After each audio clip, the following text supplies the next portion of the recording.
Audio.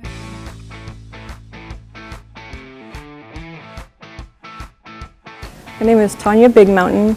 I'm an instructor here in the Precision Machining Technology program. The Precision Machining Technology program is a 2-year AAS degree program. We also have 1-year short-term certificates available in solid modeling, basic machining, and introduction to CNC.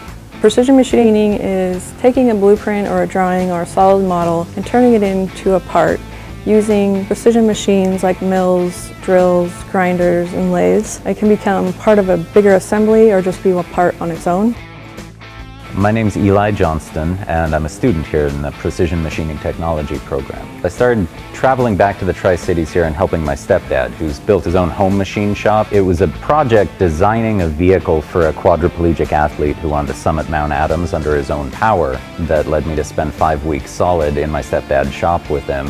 And I realized this was something I really wanted to pursue more. I chose CBC and this program here because I wanted to move back to this area. Saw the facility, I realized this is a really great opportunity and yeah, certainly more affordable than in bigger urban areas. I think what I like best about the program is that it starts you with the basics. We start out working with our hands and small power tools and then working on up through the machines, getting to know each one of them along the way. So it's a very foundational approach where you understand what these big fancy robots are doing because you've done every piece of it yourself along the way. My name is Bob Cannon, and I'm the owner of Cannon Machine Products in Kennewick, Washington.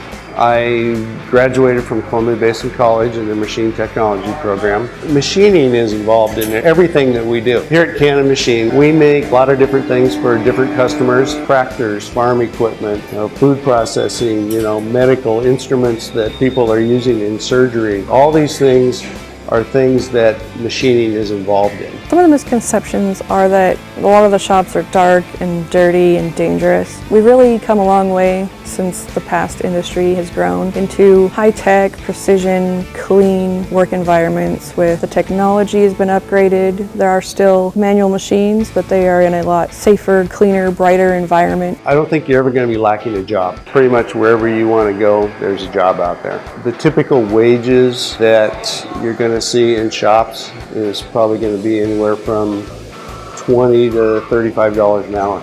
The demand for machinists is high. There's a lot of older guys, like myself. I'm getting to that age where we're getting out of it, and there's not younger people coming into it. I like to encourage young people to come in, see what this is about. CBC is affordable as a community college. We have instructors with many years of experience. We have a variety of machines that get you ready to work in a lot of different shops. Well, I do currently have a job in the machining industry, and it's thanks to this program that I was introduced to it and was able to start working part-time while still a student.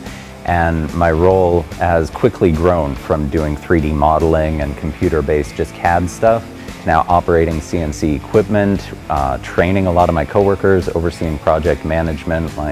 It's escalated quickly, and the program has been wonderfully flexible in allowing me to begin that career and grow that job while still finishing the degree and getting the best of both worlds. Anyone interested in hands-on skills, working with their hands, male, female, it doesn't matter, as long as you have that desire to work with the computer programs and the machines and the ambition to find a career that works for you, I'd say to give it a shot.